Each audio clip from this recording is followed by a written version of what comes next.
আমাৰ অসমীয়া সমাজে মাথো মিয়া শব্দটো শুনিহে ভাল পায়। পষ্টমেলনৰ চৰকাৰে পষ্টমেলনক ইমান কৰা ছিকিউৰিটি দি পঠাইছে যে কোনোবা এজনে এটা ফুল পষ্টমেলনৰ গাত দলিয়াই দিব নোৱাৰে। আৰু আমাৰ জুবিন দাই যেতিয়া ছিংগাপুৰত গৈছিল তেতিয়া আমাৰ চৰকাৰে এনেকুৱা এজন দেহৰক্ষী দিয়া নাছিল যে জুবিন দাই যদি কিবা বিপদত পৰে তাৰ পৰা উদ্ধাৰ কৰিব। কালিৰ পৰা ফেচবুক স্ক্ৰল কৰি আছোঁ, কোনো ধৰণৰ জুবিন দাৰ ন্যায়ৰ বাতৰি আমি পোৱা নাই। অকল ফেচবুকত পষ্টমেলন আৰু পষ্টমেলন।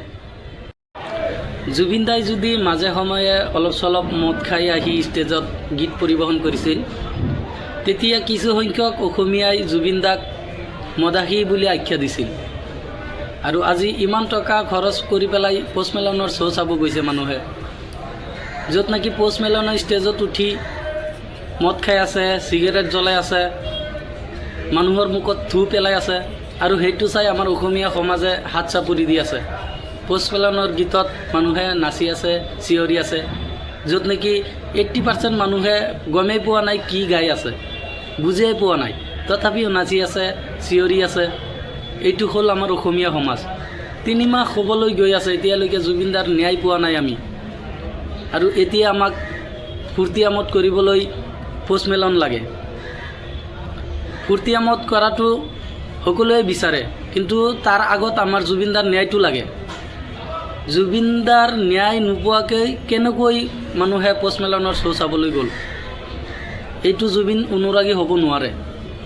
জুবিন অনুৰাগীয়ে কেতিয়াও জুবিন দাৰ ন্যায় নোপোৱাকৈ কোনো ধৰণৰ ফূৰ্তি আমোদ কৰিব নোৱাৰে। কোনোবাই আমাক প্ৰতিশ্ৰুতি দিছিল যে 10 ডিচেম্বৰত জুবিন দাৰ ন্যায় দিব। আজি 11 ডিচেম্বৰ, ন্যায়ৰ কোনো বাতৰি আমি পোৱা নাই। কালিৰ পৰা ফেচবুক স্ক্ৰল কৰি আছোঁ, কোনো ধৰণৰ জুবিন দাৰ ন্যায়ৰ বাতৰি আমি পোৱা নাই। অকল ফেচবুকত পষ্টমেলন আৰু পষ্টমেলন। আমি পষ্টমেলনৰ অনুৰাগী নহয়, আমি জুবিন অনুৰাগী হয়।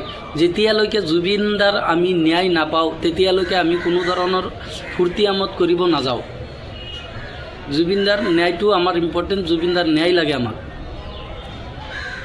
আমি অসমীয়া সমাজে কি কৰি আছোঁ? ফেচবুকত #জাষ্টিছ ফৰ জুবিন দা লিখি আছোঁ। 7 মিলিয়ন লাগে, 8 মিলিয়ন লাগে, 10 মিলিয়ন লাগে। কি হ'ব 7 মিলিয়ন 8 মিলিয়ন দি কি হ'ব? জুবিন দাৰ ন্যায় পোৱা নাই এতিয়ালৈকে, 3 মাহ হ'বলৈ গৈ আছে।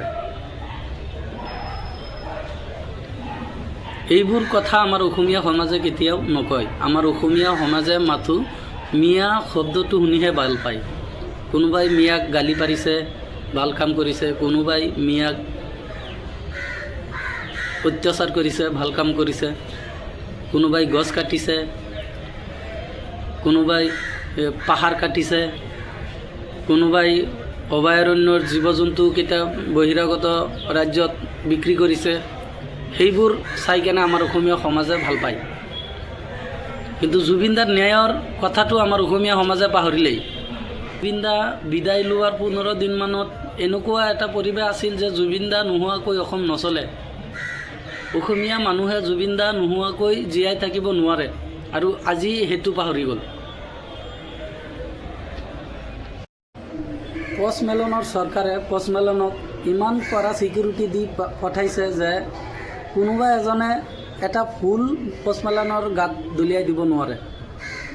আৰু আমাৰ জুবিন দাই যেতিয়া ছিংগাপুৰত গৈছিল তেতিয়া আমাৰ চৰকাৰে এনেকুৱা এজন দেহৰক্ষী দিয়া নাছিল যে জুবিন দাই যদি কিবা বিপদত পৰে তাৰ পৰা উদ্ধাৰ কৰিব। আমি দেখিছোঁ জুবিন দাই সাঁতুৰিব নোৱাৰা হৈছে, পানী খাই আছে। জুবিন দাৰ গাটো লাহে লাহে ডেমেজ হৈ গ'ল, তথাপি এনেকুৱা এজন দেহৰক্ষী তাত নাছিল যে জুবিন দাক পানীৰ পৰা উদ্ধাৰ কৰিব। কিমান কষ্ট কৰিছে জুবিন দাই তাত। আমাৰ হিয়াৰ আমঠু বুলি কওঁ আমি, আমাৰ হিয়াৰ আমঠুক আমাৰ চৰকাৰে এনেকুৱা এজন দেহৰক্ষী দিয়া নাছিল। কিমান কষ্ট কৰি জুবিন দাই আমাৰ পৰা বিদায় লৈছে, আৰু সেইবোৰ আমি অসমীয়াই নাজানো, জানিও নকওঁ।